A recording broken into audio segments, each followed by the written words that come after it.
CAF has organized.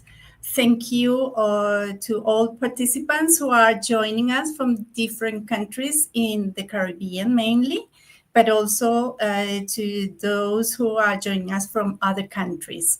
And I would like to say thank you also for those participants who will be visiting the recording after, as they couldn't make it. So you are all very welcome today.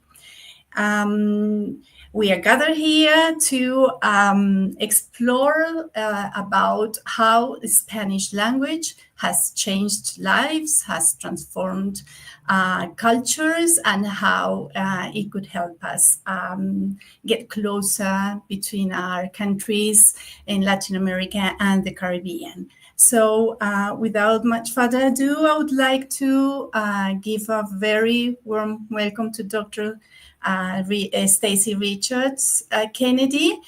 It's a bit of a contradiction, Dr. Stacy, giving you a warm welcome from a very cold city as it is Bogota, where I'm based. But it is really a pleasure to have you here for the opening of these webinars. So thank you very much, and over to you. Great. Thank you so much, Rosa and colleagues. It's a real pleasure to be with you this morning. Very good morning to all of our viewers and participants. On behalf of CAF, Development Bank for Latin America and the Caribbean, it is my distinct pleasure to welcome you to this important webinar, which is providing a space for meaningful exchange and reflections about the transformative impact of foreign language learning. In today's global landscape, language plays a pivotal role in shaping opportunity, identity, and inclusion. And specifically with regard to Spanish, it is the world's second most spoken native language, with over 600 million speakers globally, nearly 100 million of whom live outside Spanish-speaking countries. And across the English-speaking Caribbean, particularly in Barbados, in Jamaica, in Trinidad and Tobago, and in so many other of our Caribbean islands, Spanish is becoming increasingly relevant in sectors such as tourism, education, trade, and diplomacy. For example, in 2024, Barbados maintained active trade relations with several Spanish-speaking countries, with the highest trade volume recorded with Spain, Mexico, and other countries in Latin America. This highlights the growing importance and potential of economic ties with Spanish-speaking countries and markets that allow for countries to diversify trade partners and to boost their exports. Jamaica, for example, has set itself a goal of attracting 250,000 tourists from Latin America per year by 2030. And the country is working steadfastly to achieve this target. Tourist statistics in 2024 indicated that Jamaica received over 36,000 visitors from that region. And as the country works towards this goal, continuous upskilling of its workforce, including training to boost proficiency in Spanish, will be key. In 2023, for example, in Trinidad and Tobago, the statistics show that this country received just over 310,000 international visitors, of whom approximately 7,700 were from Latin America. And in 2024, the number of Latin American visitors increased by over 14% to approximately 8,800 tourists. And so one of the other considerations that we also need to take into account is the fact that countries like Trinidad and Tobago also receive important migrant flows from countries like Venezuela. And therefore, based on the statistics from the Regional Interagency Coordination Platform for Venezuelan Refugees and Migrants, we've estimated that 38,000 Venezuelan refugees and migrants reside in Trinidad and Tobago, and this was as at the end of 2023. So language continues to play a very important role, not only for boosting tourism and trade, but also for attending to the needs and the services that will need to be provided to different communities and to ensure their inclusion and participation in the labor force. Moving on to some of the other key points, we've noted that countries like Colombia, Cuba, Panama, Venezuela, and others in Central and South America continue to have strong and growing trade, cultural, education, and diplomacy ties with the Caribbean. And this increases the need for Spanish-speaking professionals. So, in keeping with CAF's mandate to promote regional integration, CAF is actively supporting the teaching and learning of Spanish across the Caribbean. It aligns with our commitment to strengthening human capital development, sustainable and inclusive tourism, intra-regional trade, and cooperation. And this effort is particularly relevant in the context of CARICOM, where greater integration with Spanish-speaking Latin America is seen as key to economic diversification and regional cooperation. Strengthening Caribbean workers' proficiency in Spanish continues to be a strategic objective for enabling deeper ties and increased opportunities for tourism, trade, and integration.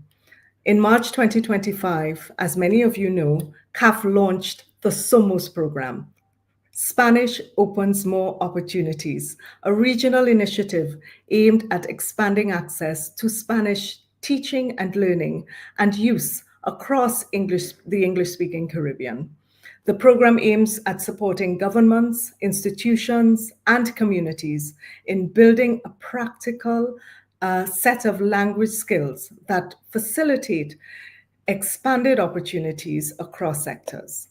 SOMOS also provides a platform for sharing lived experiences across the region, as we're doing today, highlighting the value of multilingualism and shared cultural understanding.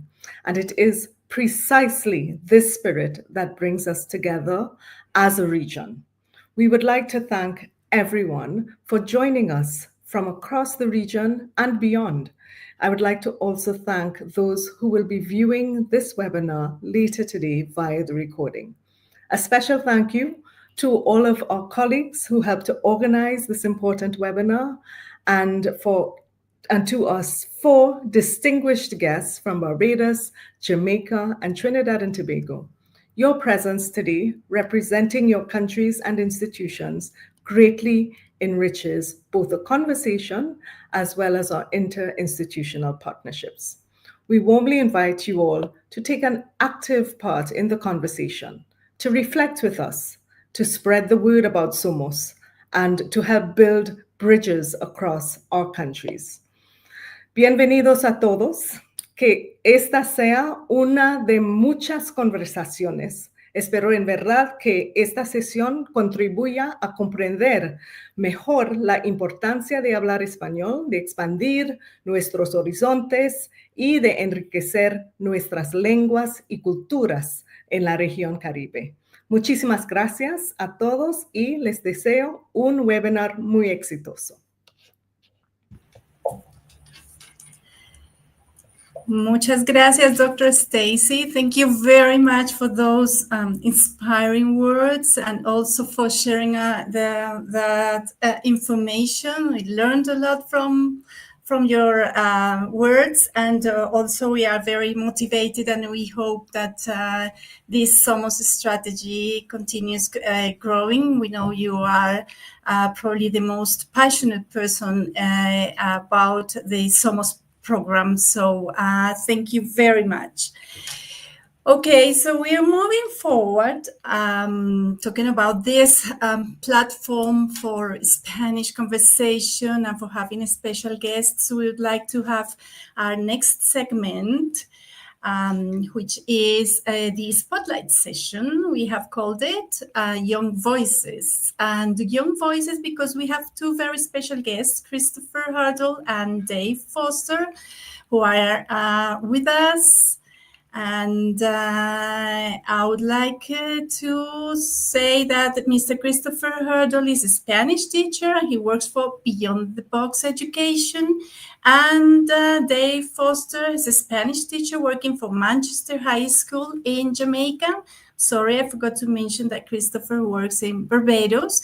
But I would like you to share a very short profile about your main studies, where you're living at the moment, probably specifically in your countries, and also about your studies, what you studied as an undergraduate, if you're pursuing a master's program or you have done it already. So, Christopher, over to you.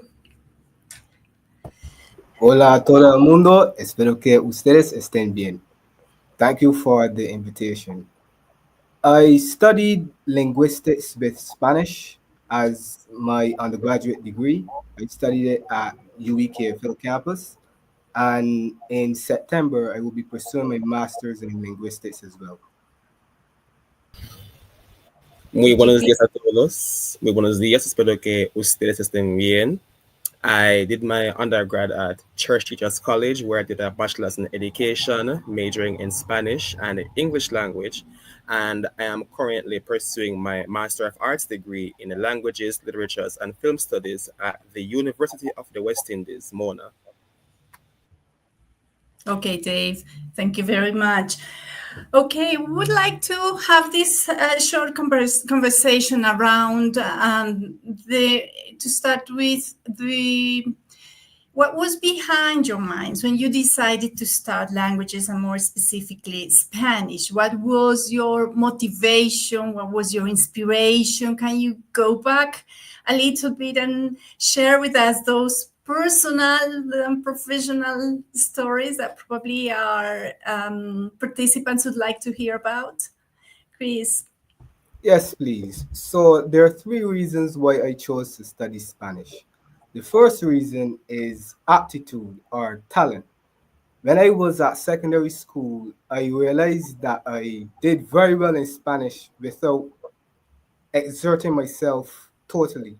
So at that time, I interpreted that as a sign from the universe that maybe this is something I should pursue. So I knew that whatever career path I chose, it would have to involve Spanish. The second reason is that I know that it would facilitate travel. Given that Spanish is one of the world's most widely spoken languages, it would allow me to traverse the world seamlessly. So I think that it is appropriate to share an unfortunate experience that I encountered before I knew Spanish. Long before I knew Spanish, my family and I traveled to Puerto Rico, and we decided to have lunch at McDonald's. So as my dad was beginning to order, the attendant immediately called for someone else because he did not know English. The irony is that the other attendant did not know English either. So to make a long story short, we received the wrong order. If I had known Spanish back then, that would not have occurred. The third reason is that I enjoy the entertainment media. There are many Spanish language movies, songs, and series that I personally enjoy. In order to obtain an authentic experience, it is important that you consume the media in the first language, which would be Spanish. So those would be my three.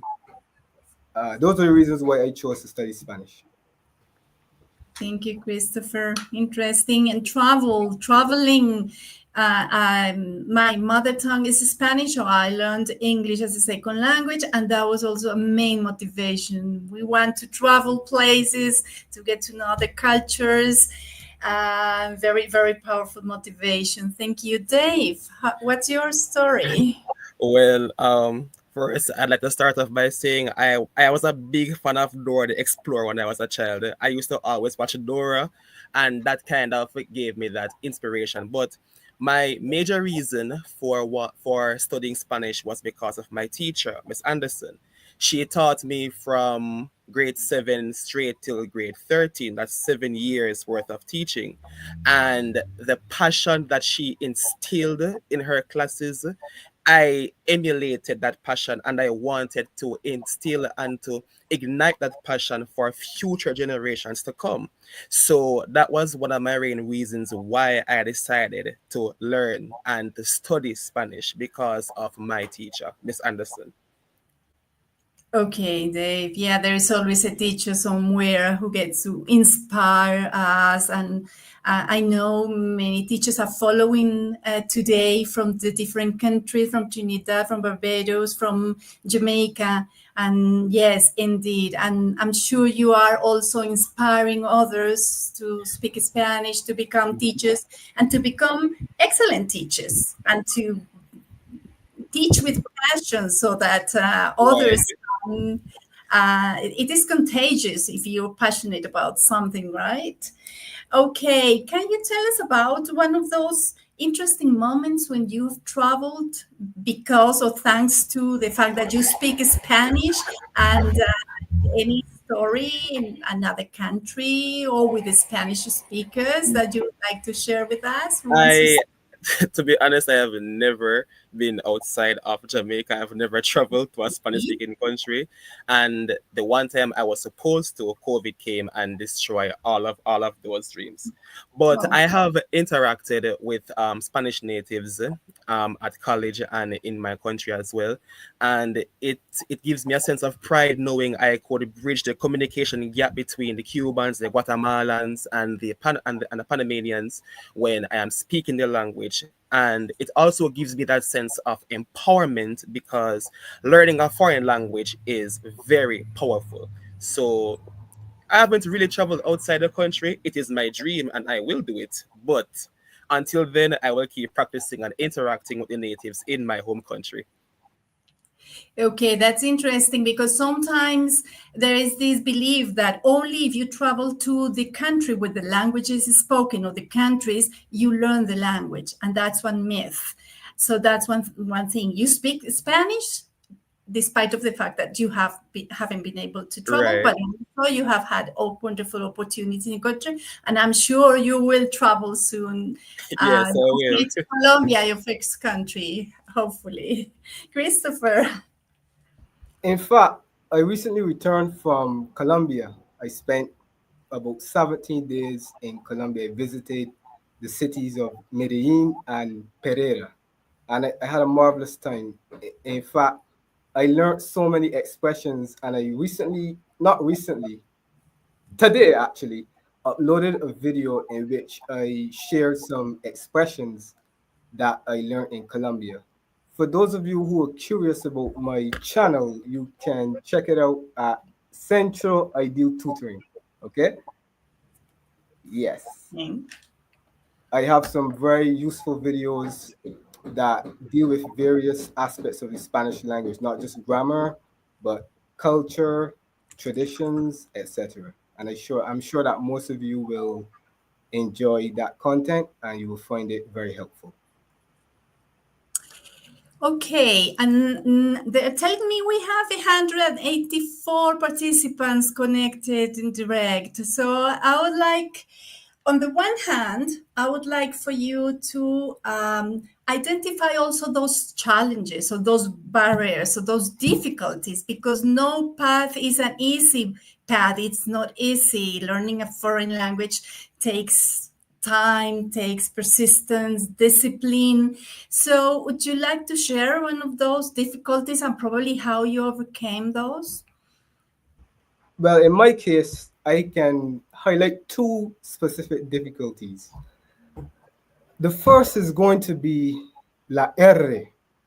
I had a very hard time with that song because that is not a song we have in English. Like in Rosa, my name. Yes, risa, risa, guerra, etc. So as you can see, it works for me now. But in the past, I struggled. I was hopeless. How I was able to overcome that was that I had to spend a significant amount of time practicing with Spanish speakers and alone as well. That would be my first challenge.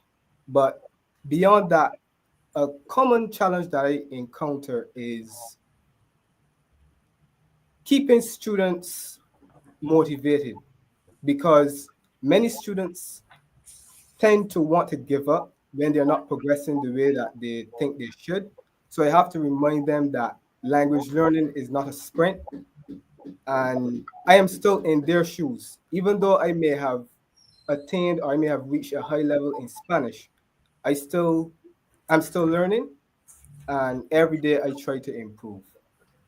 So I would say those are two challenges that I have encountered. Thank you, Chris. Dave? Well, I am in agreement with Christopher as well. Well, not with a double R because that took me 1 week to master.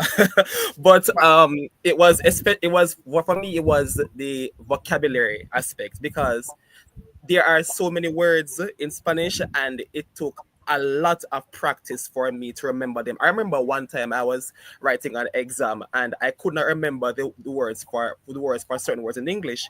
And what did I do? It was either I wrote back the word in English or I added an O to every single word. So that was one challenge. And how did I overcome that? I spent more time watching soap operas in Spanish. I watched a lot of YouTube videos, listening to music, and every time I learned a new word, I would write them down, use them in the appropriate context, and that gave me the sense that vocabulary development is an important aspect in the language. And then in terms of the motivation as well, that is also a challenge I have encountered, especially in my 3 years of teaching. And what I realized that I have to do is I have to come to class and make the language very relevant and interesting for them, which was why I always strive to research for innovative strategies such as using the escuchalo activity when I'm teaching numbers, right? Or if I'm doing role play and just transforming the classroom into a clothes shop or a restaurant for them to use the language within that authentic space. And as Christopher mentioned, I always tell my students we must always strive for progress, right? So every day you get something right in the language, take it as a plus and you move on. It's like Duolingo, you're on a streak, right? I am also learning and I am helping you to learn as well. We are all learning the language because I do not know everything, right? And so it is with that now the students make the connection to say, listen, Senor is learning, so I can do it as well. And it motivates them to want to be better at the language. And based on the results I received recently, they have improved. So it is a matter of how educators connect with the students and make the language relevant for them so that they can see the relevance of it in their daily lives. Dave, that's a very good suggestion for teachers to bear in mind. To finish with, and I'm sorry, this is a very short conversation, but this is like a taster because we hope other webinars are planned and also in-person events in Barbados. We're planning to be there in 1 2 months probably, so this is just the beginning. But any message to students who are connected probably here, and especially if they are struggling a little bit with the language or not sure exactly about how to move forward, what final message would you give them to them would you give them? I would tell them keep going because your future self will thank you. Don't give up. Okay, For Chris. me, for me, I would tell them that learning a foreign language is a journey. It's filled with challenges, surprises, and great rewards. Don't be afraid to make the mistakes. We're humans. We're not robots. So every error is a step towards mastery. Speak even if it's not perfect. And the more you expose yourself to the language, the more confident and fluent you will become. Okay, thank you very much, Christopher and Dave. It's a pity that it was so short. Time flies, but I'm very pleased to have you as a very passionate educators and learners, obviously. And we hope to see you soon. Our participants are registering questions, and if we have some time at the end, probably there will be. Otherwise, we will forward them to you. So thank you very much for having accepted our invitation. Okay, I am pleased now to welcome Dr. Malvis Aranda, who is our CAF consultant for the SOMOS program. And Malvis will share with us in the next 10 minutes the results of the survey that you all participants kindly completed when you registered for the event. So she has reviewed your answers, she has done some analysis, and she will be sharing her thoughts as a language expert. She is based in Kingston, Jamaica. I'm not sure exactly where she is in the Caribbean. She will tell us. Over to you, Malvis. Thank you.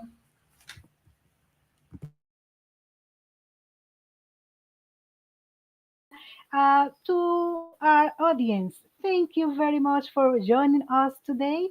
But the most important thing is the thank you we would like to extend because of your contribution to our survey.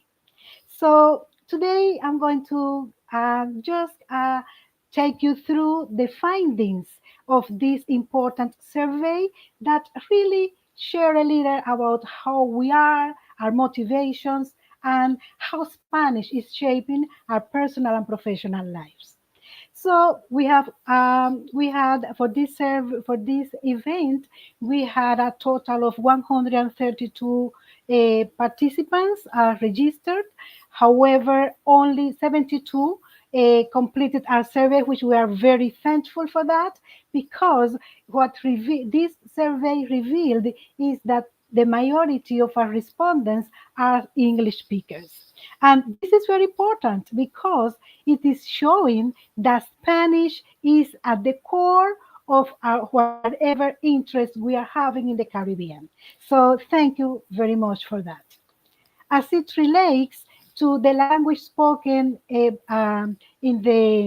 by our respondents, the survey reveals that Spanish is the second most spoken language by our multilingual Caribbean community. So kudos to all our respondents. Thank you very much for that. And it only reveals that we are a community that is there for languages. If you notice, we have Portuguese, English, the Creole are traditional and are important languages of Trinidad and Jamaica. We have there four respondents. We have Italian, we have the Hindi Arabic, German, Chinese, Dutch, so a multilingual community. So next, as it relates to the confidence in using Spanish, we're going to realize that 79% of our respondents are confident or they are they are somewhat confident, which is very good because it tells us that something is happening there with the use of the language, not only with the learning of the language, but also with the usage of this language.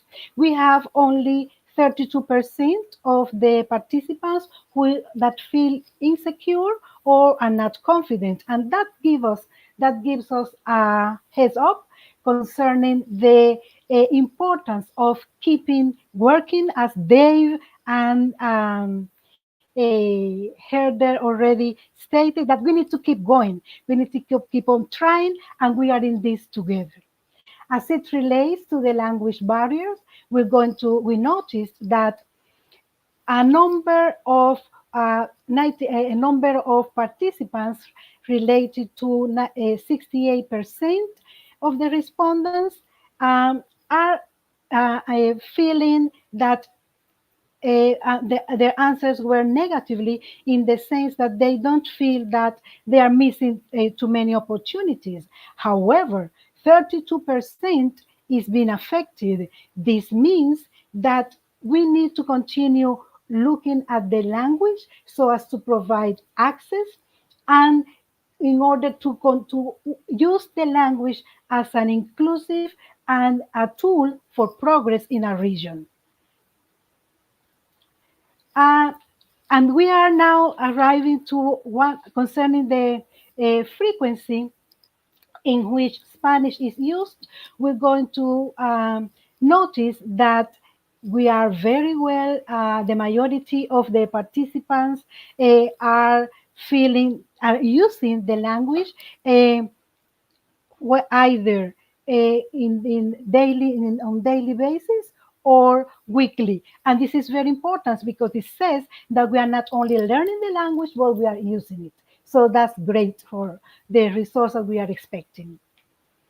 And we are reaching now at this point, we are going to leave the numbers speak for themselves, in which we're going to see that the doors that the Spanish can open span from traveling, as we already heard from our previous presenters, personal growth, teaching on translations, studying in a Spanish speaking country, enhancing your CV, increasing your employability opportunities, working in international organizations or diplomacy, etc. You name it. So that means then that we are really committed to that personal transformation and profession, to have that professional impact that we want that language to make in our lives.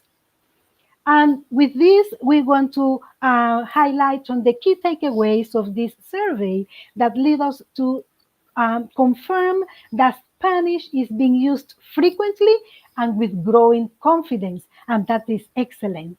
But also, we need to take into consideration that Spanish is linked to a variety of ambitions, from personal enrichment to regional mobility and professional impact, and that is awesome.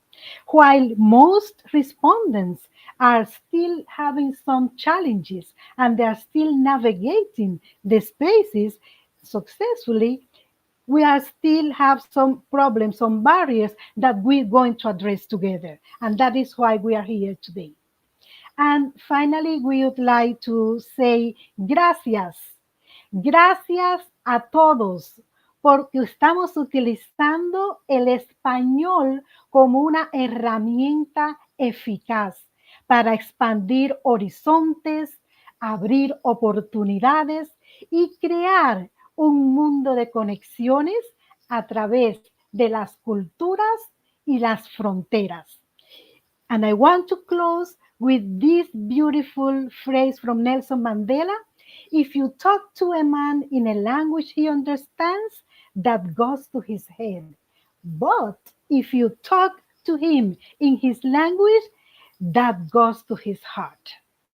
And with this, I want to thank all the participants for supporting us in taking this survey, and we wish you all the best. Let's continue working together, and I'm sure we're going to make it.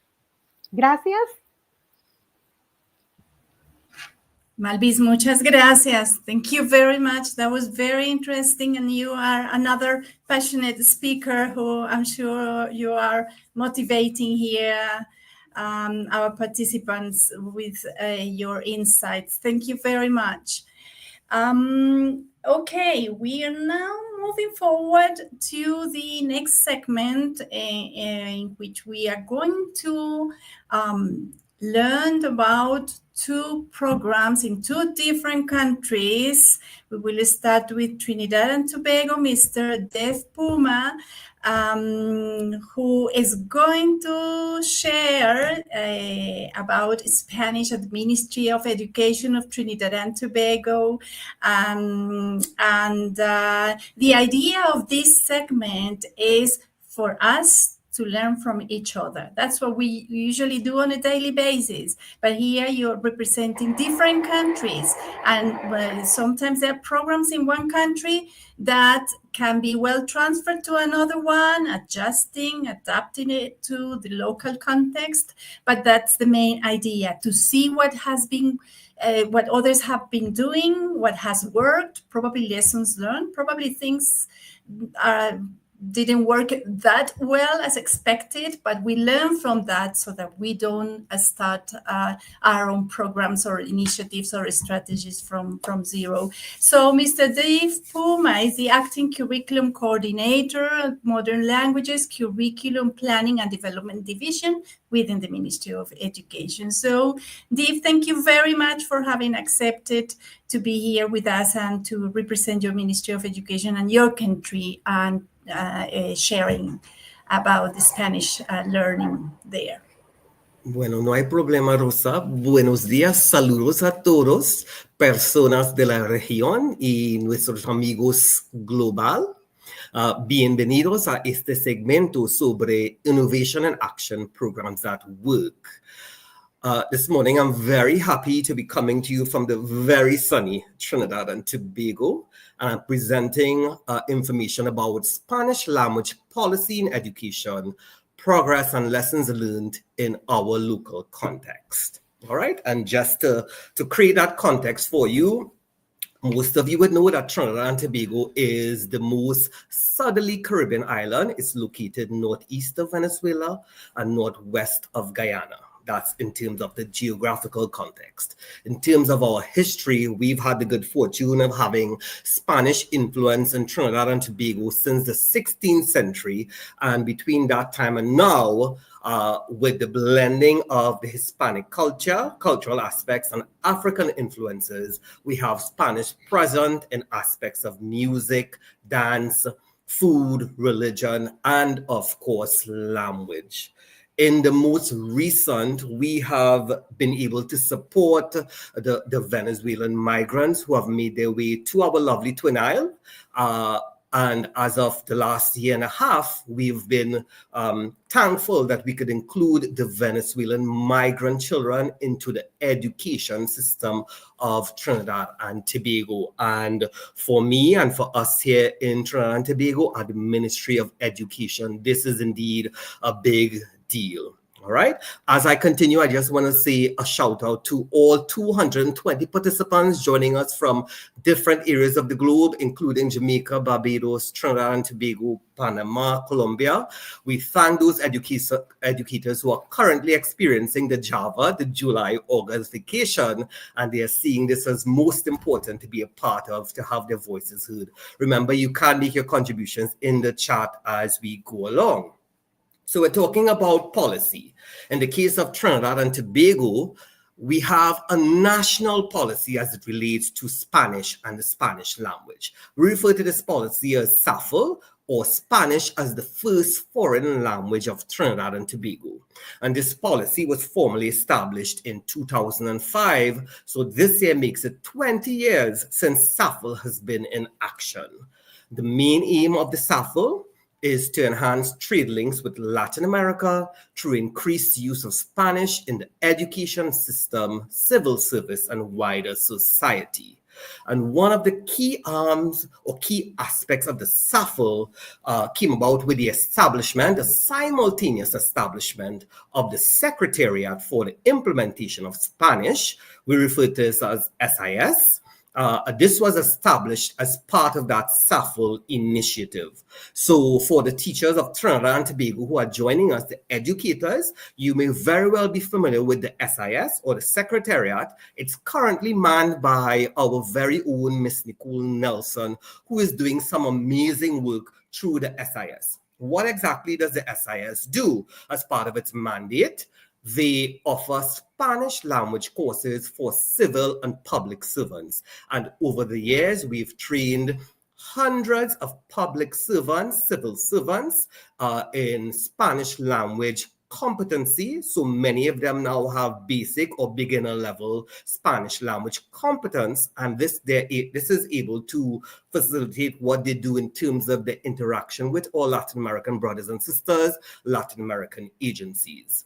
The SIS is also an important liaison for us here in Trinidad and Tobago and in the Ministry of Education with Spanish and Latin American embassies. And we have quite a few of them present here in Trinidad and Tobago. And the SIS is able to liaise with them to create connections between schools and the embassies, and also between the various ministries and the embassies. And that indeed is a key role. We also have the SAS engaging in social outreach, social activities through a very key activity that they have on a weekly basis. It's their Club de Conversación. And this is done in collaboration with the embassies and the NALIS, the National Library of Trinidad and Tobago, where they have a weekly conversation club. Ambassadors, counselors from the various embassies engage members of the public in what you call an enjoyable conversation segment for about an hour weekly. And this has been a very successful initiative that has been going on for a number of years. The SAS is also involved in training workshops for Spanish teachers, and they offer these on an ongoing basis, covering various aspects of the pedagogical, cultural, and linguistic aspects of language learning. In terms of the educational outreach, this is also another one of their biggest contributions in the educational landscape. The SIS supports schools with their Spanish language day. And so Nicole Nelson would reach out to the schools, and she can conduct activities encouraging the learning of Spanish in our schools. So this is an important and very active, very vibrant part of our Spanish language national policy called the SAFL. And because, of course, I work with our Ministry of Education, I also want to touch on Spanish language education policy. And for us, it's a big deal. Spanish language is a compulsory subject. Students are exposed to Spanish from as early in our early childhood centers, throughout primary school, as well as lower secondary school. As I said, it is compulsory. They must study the language. They must be exposed to the culture. You might be asking, what happens after lower secondary, after they get to 13 and 14? After lower secondary, as they graduate into Form 4 and 5, or even Form 6, students can now opt to or select to continue their studies in Spanish. Annually, we have about 5,000 students writing the CSEC Spanish examination. And of that 5,000, we have about 1,000 who continue to pursue it at a sixth form level. And as they go to university, we have about between 30 and 50 students annually pursuing Spanish language degrees at the University of the West Indies primarily, and other institutions. So it's compulsory, it is here, it is active, students are enjoying it. One of the other things that the Ministry of Education has opted to do is provide Spanish language resources for both teachers and students. And this is done on our SLMS, our school learning management system, where teachers and students can access material related to Spanish language learning in the form of PDFs, PowerPoint slides, and videos. This one is a big deal. In the last 2 years, we were able, through the funding from CAF, to develop Spanish ebooks. And the Ministry of Education, specifically the Curriculum Division, with the support of some Spanish language educators, we were able to create Spanish ebooks that focused on the development of the listening skill for students from Form 1 to 5. Students can use it for self-directed learning. Teachers can use it as a model for the development of the listening skill, which is one of the 4 skills that's necessary in Spanish language learning. We also love supporting our teachers through workshops. We do that through the support of the TEPD, the Teacher Professional Development Division, and the Curriculum Planning and Development Division, where we guide and support not just the teachers of Spanish, but the heads of department for the languages so that they are able to support their teachers. And this is something that is ongoing. We do annually as the academic year starts in September until July when it ends, and even during the Java, the July-August vacation. A big initiative that started for us just a few years ago, and it's a very active initiative, is the support for Spanish language days. And this has been taking place across ECC schools, primary schools, and more so secondary schools, where we have teachers and students engaging in with the language through various platforms, especially the cultural aspects. So we are very glad to be supporting this from our end in the Ministry of Education. And as I complete my presentation, I just wanted to share on some of our lessons learned, some key takeaways, so that for those of you who are looking on, if there is something that you feel may be helpful to your organization, to your country, this is what we've learned over the last 20 years in supporting formally Spanish as the first foreign language. Having concrete policy like the SAFL is important, as it has allowed the implementation of Spanish to progress. It's also important that these policies, especially in education, that they evolve to adapt to international trends and changes. And a classic example currently is the use of artificial intelligence in Spanish language learning. And this is something that the Ministry of Education is looking at as we continue to adapt policy in this regard. A key area, and all our educators would say so, it's making sure that our teachers and our students have access to resources and training to ensure their success in Spanish language teaching and learning. And the ministry has been proactive in doing this. This part I want to really emphasize the partnerships between different agencies and organizations like the CAF, the universities, the UE Open Hand Initiative, the Living Water Communities, and the list can go on. These partnerships are important because sometimes funding is limited. And through partnerships like this, we're able to successfully support initiatives to promote Spanish language learning. So colleagues, friends, I do hope that you enjoyed this quick tidbit that I shared with you in terms of policy in Trinidad and Tobago as it relates to Spanish language learning. If you do have any questions, you want to know more, you can check out our Ministry of Education's website, where you can access the ebooks and other resources. And of course, you can speak to our SOMOS colleagues and our CAF colleagues, and we'll be happy to give you more information. Muchas gracias a todos. Dave, muchas gracias a ti. Muchas gracias por esa muy completa presentación. You've lot to share from your Ministry of Education here, just to highlight two aspects: the importance of persistence in time, as well as when you learn a language, you need to persist. And our two previous guests were saying that we need to maintain it in the long run. Also, the institutions, it's important to have programs that are long-lasting, and that because of probably government change, they don't disappear, but they get reinforced. And the last one, partnerships, the importance to have good partners and to work together. Thank you very much, Dave, for having been with us.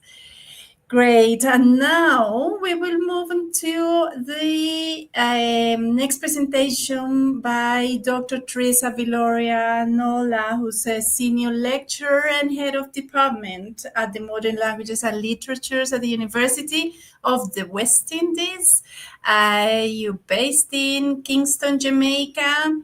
And you have prepared also some slides for us, and to get to know a little bit about what your university does in the area. So thank you very much, Dr. Teresa, and over to you.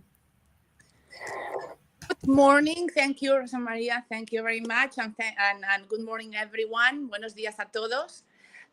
It's a real pleasure to share with you the powerful role that the Spanish language education plays in Jamaica, and most at the University of the West Indies, and how our programs are preparing Caribbean students for opportunities both at home and across the globe. So I thank CAF for the invitation and for allowing me to present a bit on this topic. And if you don't mind, I also would like to say hi, especially to Dave Foster, that is a student of us, and next semester, very soon, I'm going to have him in class for Urban Latin American Cinema. So hi, Dave, nice to see you. And also the other Dave Pullman, that we worked together before. So I am very pleased to see you both there too. So why Spanish matters? Well, I believe we all can answer this question and give all these 10 reasons, 12 reasons that we can find. But just to repeat a bit, is the second most spoken language globally by native speakers, and more importantly, Jamaica is geographically and economically surrounded.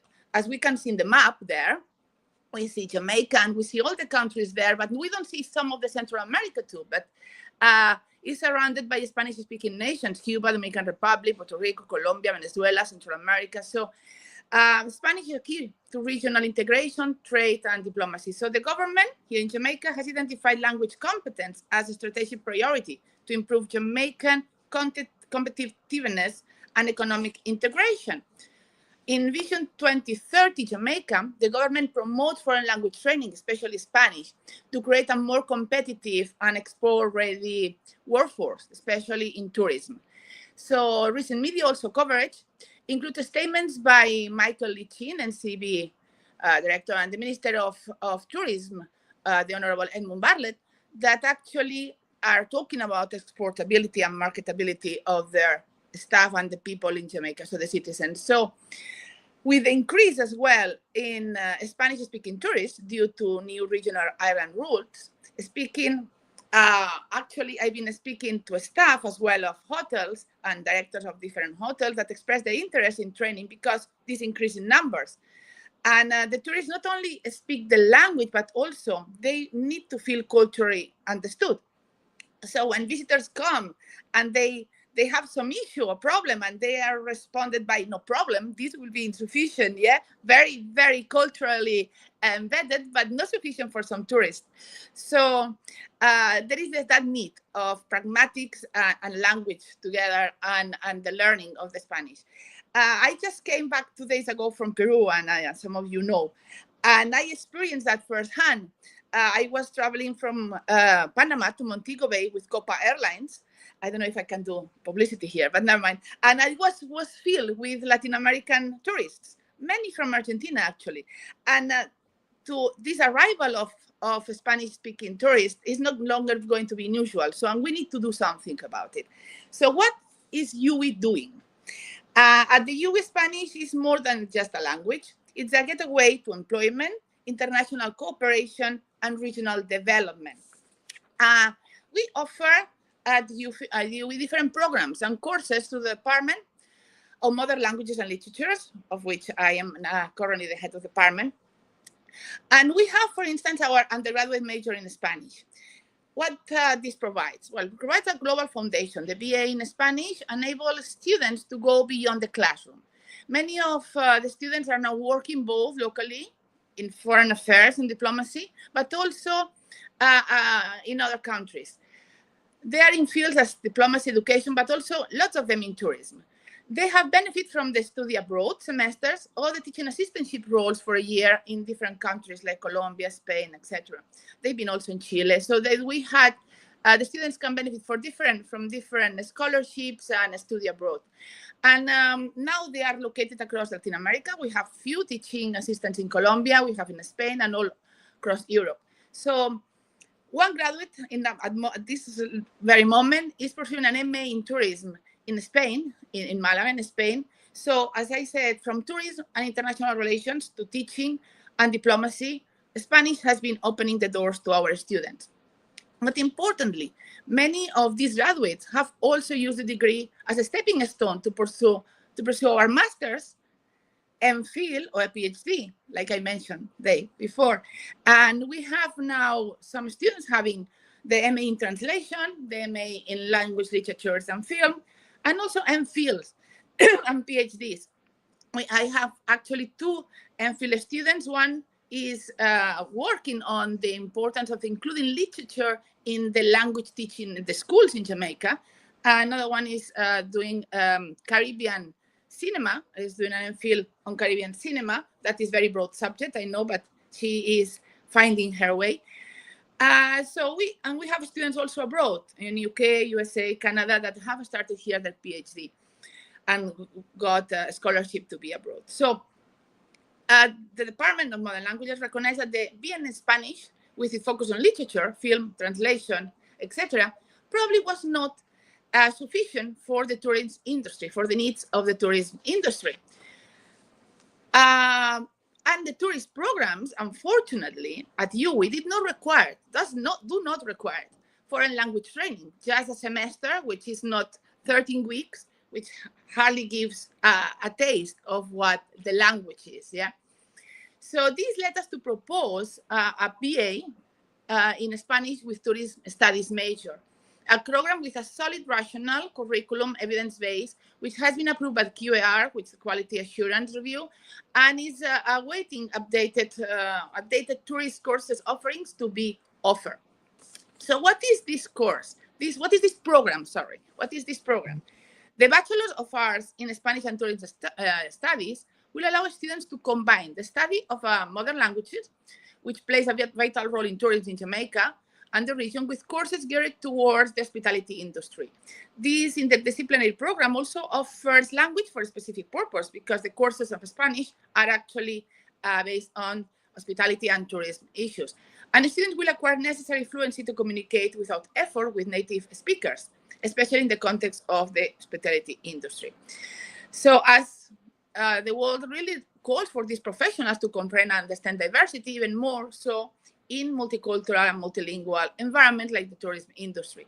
So the program, therefore, also introduces students to Hispanic cultures, not just the language. Students of the major were doing literature, cinema, but probably that's not what students of tourism need.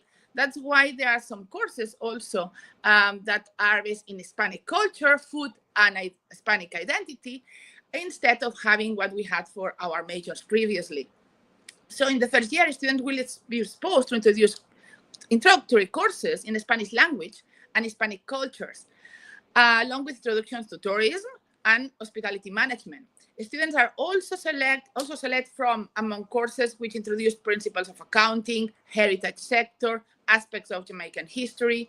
And in the second year, we'll continue to advance the Spanish skills and pursue courses spanning cultural topics, alongside with courses that address different aspects of the tourism and hospitality industry and Caribbean heritage. And in the final year, besides developing expertise in these areas, they also have an internship in a relevant professional environment. So this program was based on the rationale that we observed that many employers in tourism are placing increasing emphasis on tourism education, but also in foreign language proficiency.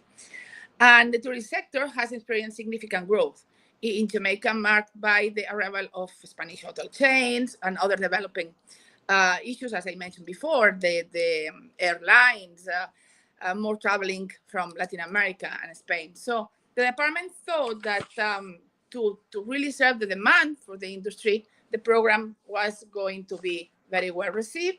So we are just waiting for a few changes in the courses of tourism, because tourism department is actually updating their courses to offer it to the students. And I hope it's going to have lots of students, because I see the need for it. Yeah, when we talk about short courses for tourism, I don't see the sustainability sometimes there unless they continue the education, because with a few weeks, after 2 years, you hardly can remember anything of the language unless you continue practicing, unless you have a strong foundations, and you've been doing it for a bit longer than just 10 weeks of learning a language. I'm sure that if any of you, but lots of you there, speak a second or third language, know very well what I am talking about.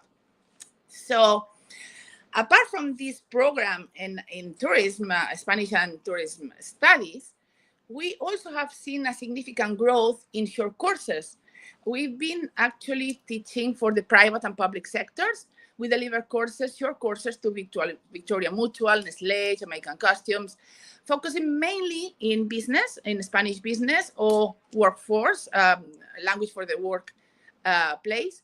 So, and we've been doing that through the Department of Modern Languages and Literatures. Now, there is the UWI Start. That is an innovative, let's say, department, another initiative that the university has started, in which courses for various purposes will be offered across the country. So many tourism and business companies can approach you as well and train their staff through it. These are going to be, lots of the courses are going to be credit-based or credit-bearing courses. and approved as well by the quality assurance committees. And participants will be earning credits towards the diploma, will be used as issued as well by the University of West Indies, and supporting professional development and life, and that will actually create as well supporting professional development and lifelong learning. If they want to continue later on with a degree or with a diploma, they will be adding credits to it. Well, we also have the foreign language policy at the University of West Indies. So all the students at the University of West Indies need to have a semester in a foreign language. At the moment, we have over 300, 400 students that choose Spanish. We have 250 approximately in French, 120 approximately for Chinese and Japanese. And we are starting with German, and we are reinstating Portuguese as well. So we have the foreign language policy in which students can take a foreign language must take a foreign language for a semester in their degrees. And we were offering general language courses, but currently we are changing as well, as we are offering these courses to private and public sectors that are credit bearing. We are also going to diversify it, and instead of having just general courses, we are also offering courses for medical purposes, what we already have, and is dedicated or is actually suitable for those professionals in the healthcare or in the students of medicine or the healthcare. And we have also the courses for business, and we will be having also courses for tourists for beginners. So students can choose to do their foreign language policy actually with a course for on special purposes, language for special purposes. And that will be the whole university having to take one of the courses. It was an initiative that started a couple of years ago, and the first phase started 2 years ago with the students just of engineering, and now all the students in the campus have to do the foreign language policy. And finally, we have our postgraduate program with global impact, that is our MA in translation in Spanish and French, where the academic training meets professional excellence, and students are equipped with advanced translation skills and prepare to sit international exams. I cannot see the slide of the translation, but so some of our students have actually been hired by UN agencies and other international organizations, prove that a regional university can produce global professionals. What sets this program apart is its focus on real-world practice, internship, and expert-led training. Literary, technical, or legal translation, it's about preparing students for the highest level of multilingual service. We have, as department and university, we have acquired interpreting equipment for live training for the students and also for service provision. So we have this MA that the students can go and do their translation and interpretation in multiple organizations, international organizations, but also here in Jamaica, and we provide that training. So by closing, to conclude, the ability to communicate in Spanish is no longer a luxury. It is a strategic necessity for Jamaica's integration into regional markets, improvement in service industries, and development of a more competitive workforce. And the University of West Indies is committed to supporting this national goal by offering practical, professional-oriented Spanish training and broadening access through flexible short courses and through BA and MA programs. So, as I said, it's not just an academic offering. What they are doing is invest in the Caribbean future, and students are going to be able to help patients to translate UN documents or to conduct business or research within Latin America, in the Caribbean, in the world with excellence. And the outcomes speak for themselves. Our graduates have found employment, the opportunities, and the access to global platforms. So thank you very much to all for listening. I have some comments that probably I will say to the two Spanish teachers commenting in the R and in the mistakes that the students make, that I wouldn't ever call mistakes, are learning tools Because if you don't make mistakes when you are learning a language, you don't need to learn. Exacto, Okay. exacto. Oh, thank you very much. Gracias, doctor Teresa. Muchas gracias por tu intervención, por presentarnos este portafolio de UWI, the University of the West Indies in different countries in the Caribbean. And a good example of the good job you are doing there is that we have presenters here who have studied at the university. So thank you very much. So last but not least, we have Mr. Pablo Bartol for the closing of the webinar. He's our Social and Human Development Manager at CAF. He's based in Montevideo, in Uruguay. Gracias, Pablo, por estar acá. Welcome. Thank you very much, Rosa. I am very envious about the nice weather all of the participants at the Caribbean are having now, because I am speaking from the cold south of Montevideo, and it is very, very cold over here, even though it's a sunny day, but we are having a very cold day. So I'm very envious about your nice days there at the Caribbean. So it's a pleasure for me to wrap up this enriching and nurturing event. As Dr. Stacy Richards mentioned,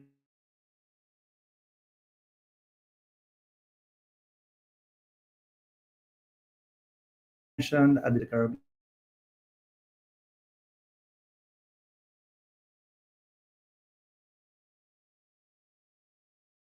is our commitment to Spanish as a bridge between Latin America and the Caribbean.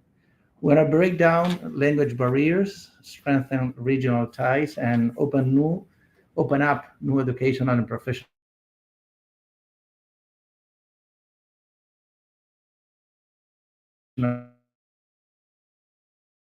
opportunities across the region.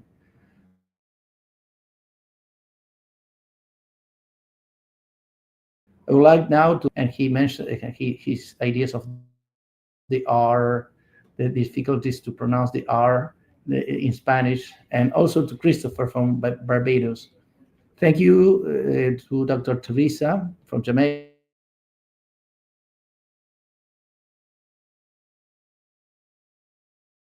and the University of you all sharing your personal and professional and the work you have shared from your institutions. I can certainly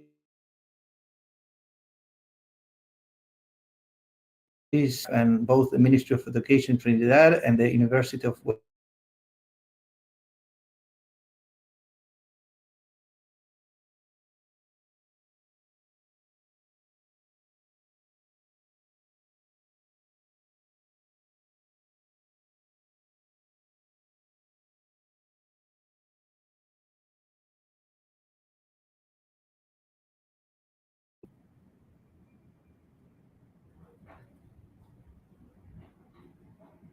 I'm sorry. I think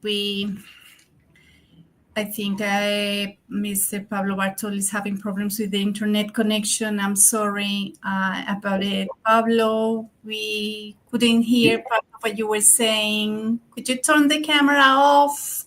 Maybe that will help. How much have you heard of all the long speech I have pronounced? Nothing? Sorry, just the beginning, I think. I'm sorry. Don't worry. It were only words of thanking everyone who has participated. Thank you very, very much. And it's a pleasure for us to launch the website of Somos. That will be a very good tool to help all of us to learn more how to teach English, teach Spanish, at the Caribbean. Thank you very much. Okay, Pablo, thank you very much. And thank you very much for your support to the program. It is under your responsibility, this Somos initiative, and you're a very important advocate for the program and for spreading the word about the importance of speaking Spanish for the ones who, these countries that need to go beyond. And I think we're going to share a slide with a QR for our participants to be able to log in into our new website. I think somebody has the slide, otherwise we will share it somehow. Oh, here it is. Thank you very much. So here we have the QR code. If you can scan it now, or if you visit the recording, you could scan it and you will find interesting stories there too.